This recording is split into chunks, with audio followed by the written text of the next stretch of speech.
Welcome to the coach trip. 7 couples on a 30-day tour of Europe. For some of them, it could be the holiday of a lifetime, taking in some of Europe's most famous sights and cities. It looked breathtaking. The city was calling us, and just driving through and walking through, it's magical. But for others, it could be a complete nightmare. I don't think I've ever liked such a prat. People come on this trip here to see the sights, but they're staying at these shops buying postcards. What's going on? This is no ordinary coach trip, because if you don't like the people you're travelling with, you can vote to send them home. Because we interact with you guys the least. I don't think so. We have tried. We have tried with you. I know you have. We have tried a lot with you.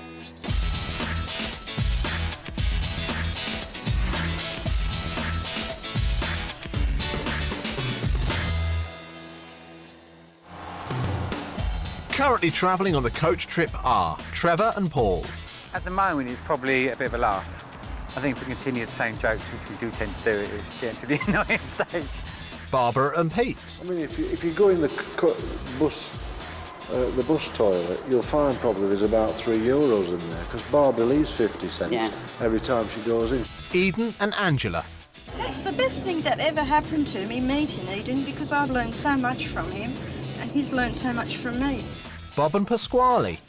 I actually feel, can I use the word quite butch for once? It's very, very exciting. I've now joined the world of the HS Society, which is heterosexual society. 42 years old, and it's the first time that's happened. Sally and Emma. Old people are all right. They're not my favourite people in the universe, but I cope. Max and Tom. I'm happy. I don't care what anyone thinks anymore, mate. Go on, then. Let's get nasty. Yeah. And making sure everyone has a fantastic holiday is Brendan, their tour guide. It is difficult, and you have to have infinite patience with them, but they are enjoying themselves, you know, they're loving everything they're seeing, and they're really appreciative. Yesterday, day 13, the coach arrived in the city of Orvieto, where the group got to make that Italian classic, pizza. Philip did the rolling, Emma did the topping, and I just stood there looking fabulous. They then got to meet 2 new passengers, Eden and Angela, who made a memorable first impression. I wouldn't say they were barking mad, I would just say they're eccentric. Especially Eden's beard. It's like a ZZ Top conference. And then, after some wine tasting, it was vote time, where Ellen and Rose got a second yellow card, giving them a red and sending them home. Although they didn't leave without getting a few things off their chest. Showing the new boys that came on, all the underwear, the bikinis and things, flaunting them in front. It's embarrassing. They'll be replaced by a new couple today, day 14 of the coach trip.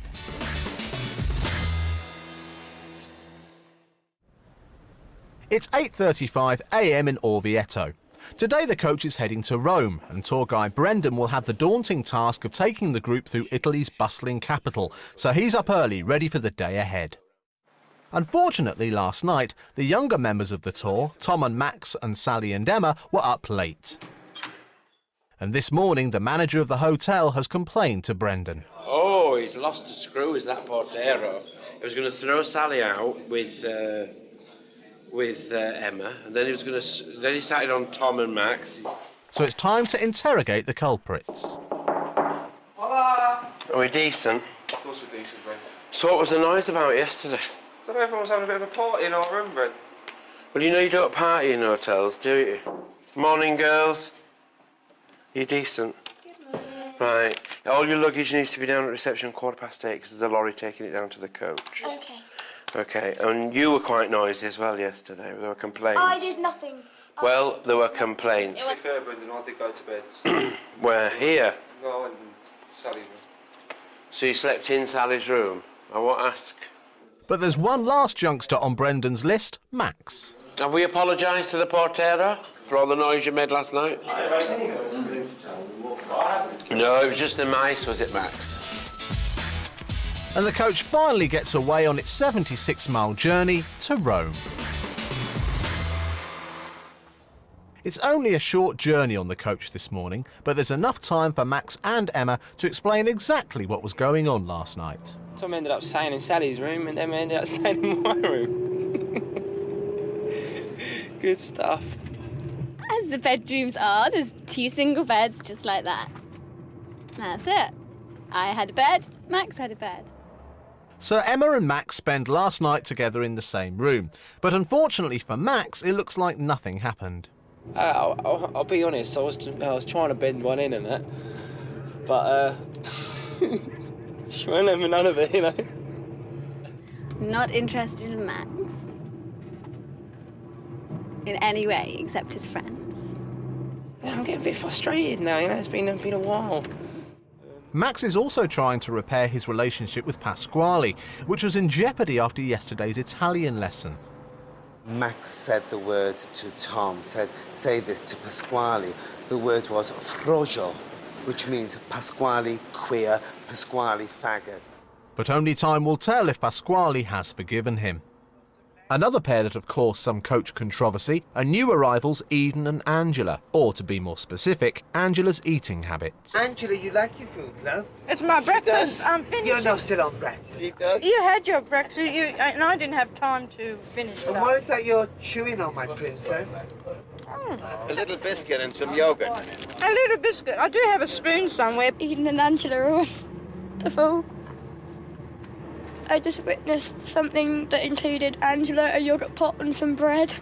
She was just really working the bread into the yoghurt pot and with the hand, and looked like she'd actually just been putting her fist into the yoghurt pot and then licking it off. And we both enjoy our food, we do. Oh, yeah. I do my own pasta at home and bread. Oh, yeah, she makes her own pasta. It's cakes, marvellous. you know.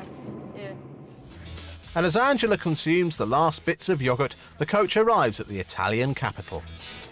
The Pope has asked for an audience with me, but I've declined and I've told him I'm too busy looking after the coach.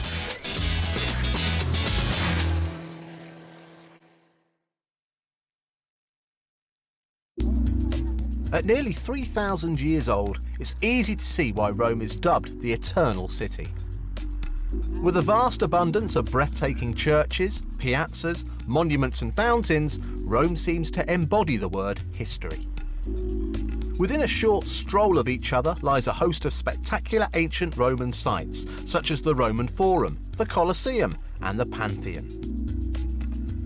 Tourists can also visit the Vatican City, the world's smallest independent sovereign state and home to the Pope. It is also the site of the world-famous Sistine Chapel, which houses the ceiling that Michelangelo painted in 1508. The formidable historical legacy of Rome is today preserved among the hustle and bustle of a vibrant modern city, with locals working, relaxing and socialising amongst some of the world's most outstanding ancient monuments. And no visit to Rome would be complete without a trip to the impressive Colosseum. But before the group can enter, there's time for a photo opportunity with the owners. Al Caesar! Poi tu te saluta, Hey! Bye-bye, Willie! As we arrived in Rome, we were grouping together and there was a gladiator and Caesar. And Caesar. Who actually seized us. I deposed him. And Pete was immediately made emperor.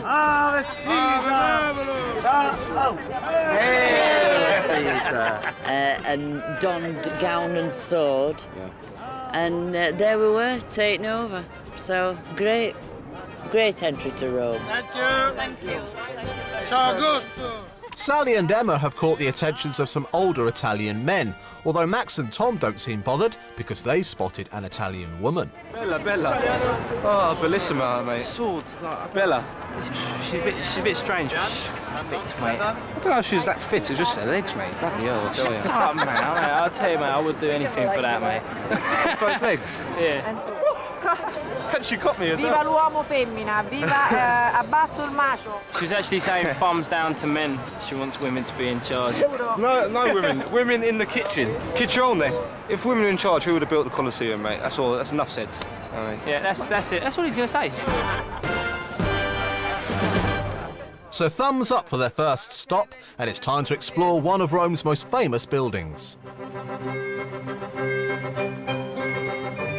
Construction on the Colosseum began in 72 AD, and when finished it was capable of seating up to 75,000 spectators. The site hosted large-scale spectacles, including fights between animals, executions, and possibly naval battles via flooding the arena, and gladiatorial combats. It has been estimated that 500,000 people died in the Colosseum Games. Yeah, it wasn't football or anything like that, it was murder. You know, whatever happened, the gladiators came in and they were going to be killed or be killed. There must have been a right mess at the end of it all, you know. It seems the coach trippers haven't seen anything quite like it. You can't believe that something's lasted, you know, as long as this.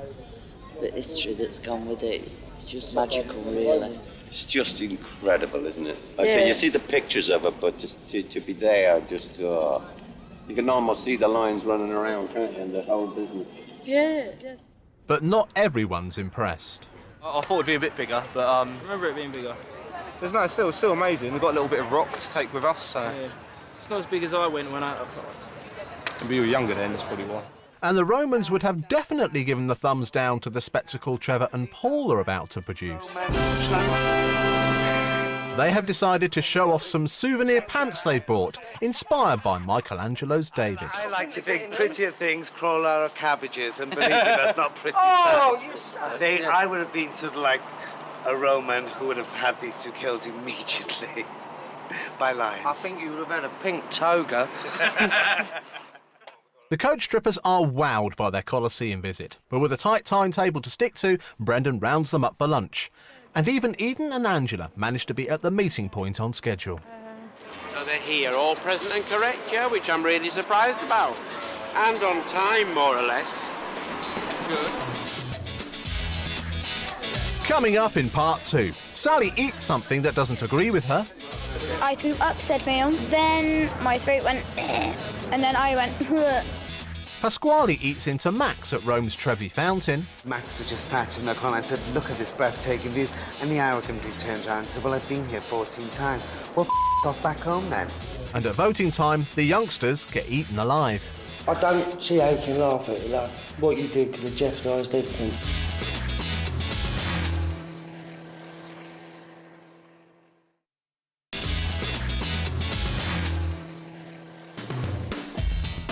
Today, the coach trip has arrived in the Italian capital, Rome. So far, the group have been shown round the Colosseum and shown the Colosseum something back. I like to think prettier things crawl out of cabbages, and believe me, that's not pretty. And everyone got to meet some genuine Roman soldiers.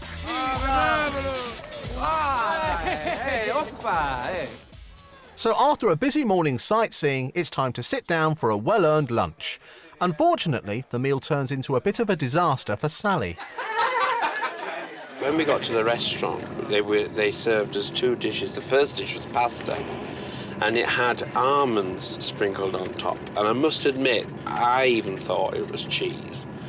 And of course, Sally took a mouthful, and then immediately went into this allergy overdrive, you know, and I got involved, and I mean, I was just worried that she wasn't going to go into anaphylactic shock. I just heard Angela say something to the waiter about almonds, and I checked with my dearest sister if there was almonds on it, and she said no, it would be fine. So I ate it. About 7 pieces of pasta into the meal. I threw up, said Meal. Then my throat went, and then I went, then I got a red rash. So although Sally had to make a dash for the bathroom and some medication, it appears that perhaps the fuss could have been avoided after all. And it all turned out that she had been told 3 or 4 times that it was almonds, and that she was just really playing, you know, for the attention. And like Trevor and Paul were absolutely livid about it. She knew there was nuts on the pasta. 3 people told her. She even said, oh, this has got nuts on, and then decided to eat it, stuff her face until she was sick and got an allergic reaction, and has had everyone pampering after.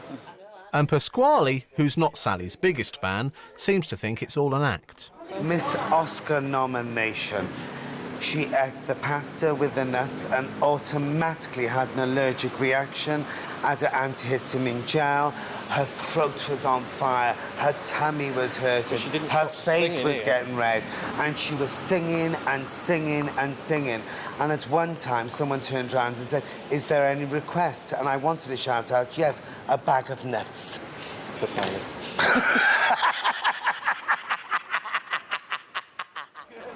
There's no time to linger, so Brendan rounds up the group. As if things aren't stressful enough leading the tour around Rome, they're running behind schedule, and things aren't being helped by some of the slower members. Yeah, Eden and Angela are very, very slow at the moment. Just I'm worried about his leg, actually. But he seems to manage it, but I think I'll probably have to put them in the front of the queue or something, because they tend to lag behind, and we have to keep to a schedule. Trevi Fountain next, so we'll see, he might end up in it. Keen not to lose any more time, Brendan guides the group onwards to the next site on their list, the Trevi Fountain. Completed in the mid-1700s, the fountain is one of Rome's most romantic landmarks. Legend has it that if you toss a coin over your shoulder into the fountain, then you will one day return to the Eternal City.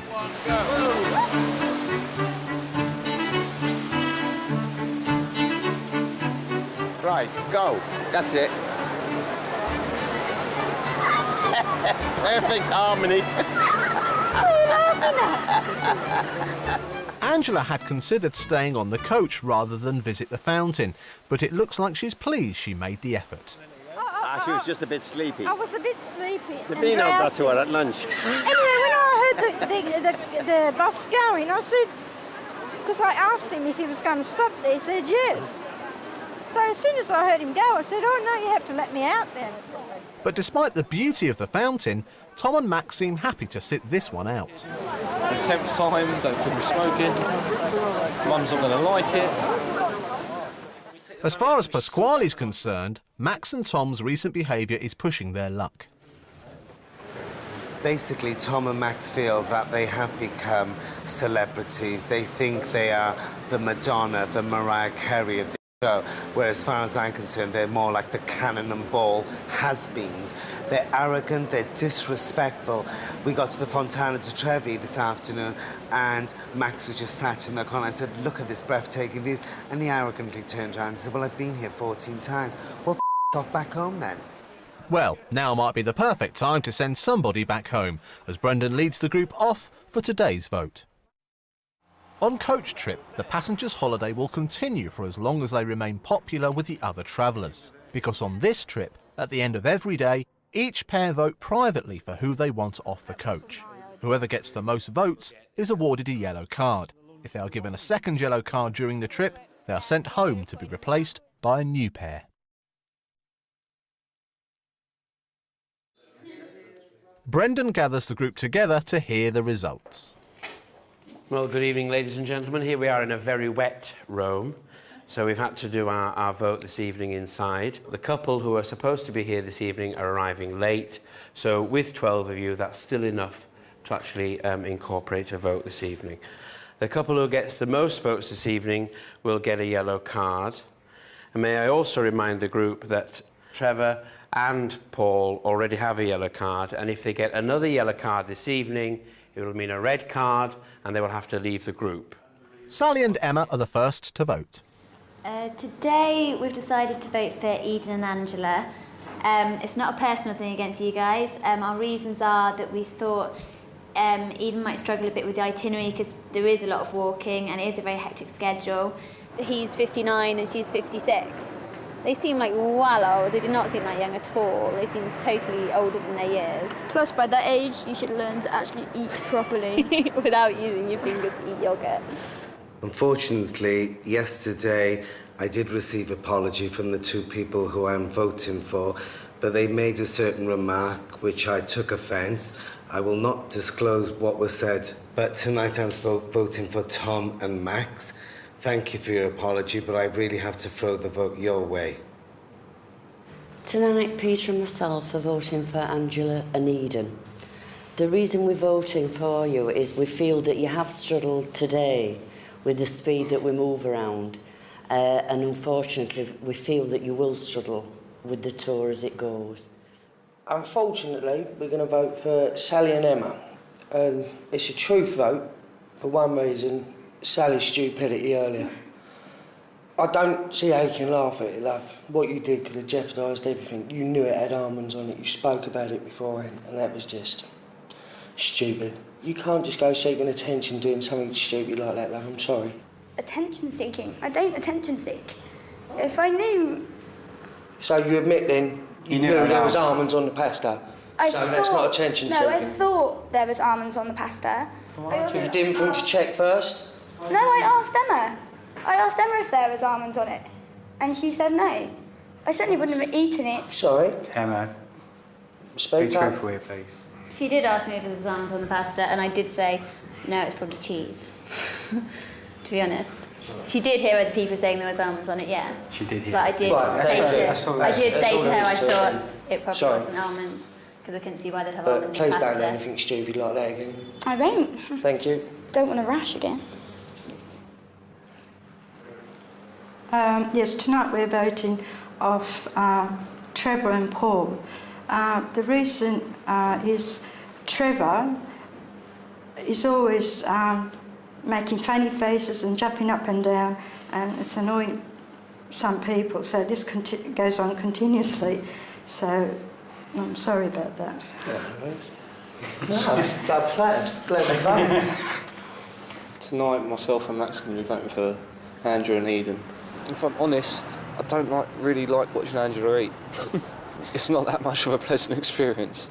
I was a bit disappointed earlier when you even considered not getting out to see the fountain, Angela. I know eventually you did, but it was just the fact that you even considered it, and it's only your first proper day, and I just think you should appreciate it a bit more, that's all. But it's really nothing personal. You cracked me up. That's not a good enough reason. Just because I said I wasn't going out didn't mean... I don't think you could say it's not a good enough reason, though, because... Well, that's not a good enough reason. Well, it might not be to you. It's not good, Tony. It's okay. We're not going to turn it into... No, please, we're not going to turn this into a free-for-all. No, that's fine. It's okay. Yeah, right. It's the same thing. We've all got to vote for someone. And... Yes, quite. It's quite all right. Quite all right. No offence. Right, ladies and gentlemen, this evening's vote is, with 3 votes, is Eden and Angela. Okay? Thank you very much. Thank you. So, Sally, could you lead off, please, and we'll make our way back to the coach as soon as possible. Okay, chaps? Yep. Thank you. So Eden and Angela have been given their first yellow card, but it hasn't ruined their trip so far. Some of them, when they said that they felt that I couldn't keep up with the pace. They're entitled to their opinion, and if they vote us out, that's it, you know. Yeah, we're not bothered at all. We're not going to have a nervous breakdown about it. To be honest. Meanwhile, Sally's still reeling from Trevor's attention-seeking comments. It's just... He's an attention-seeking We all are. We all attention-seek when there's a camera in front of us. Even Sally's not dumb enough to go and eat a thing of nuts to give herself an allergic reaction. I'm sorry, but he's being a hypocrite. To get some attention of someone. That's just ridiculous. Attention-seeks too. But Trevor and Paul aren't alone in their opinions. It took a lot of courage to stand up there in front of those people and say what he did. The Gestapo, Gestapo. The only thing that was missing was Sally's tears. Pauline Fowler's long-lost witch of a daughter. Attention-seeking is not the word. Actress, she'll be on the streets in a couple of years, acting with a bowl as a beggar. Next time on Coach Trip, the group head to Florence, where they embarrass themselves at one of Italy's oldest art schools. What are they?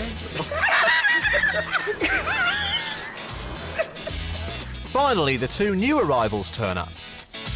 And Brendan gives everyone a treat, which ends up backfiring. To be honest with you, if it wasn't a TV programme, I think I would have ended up fighting with Bob and Pasquale.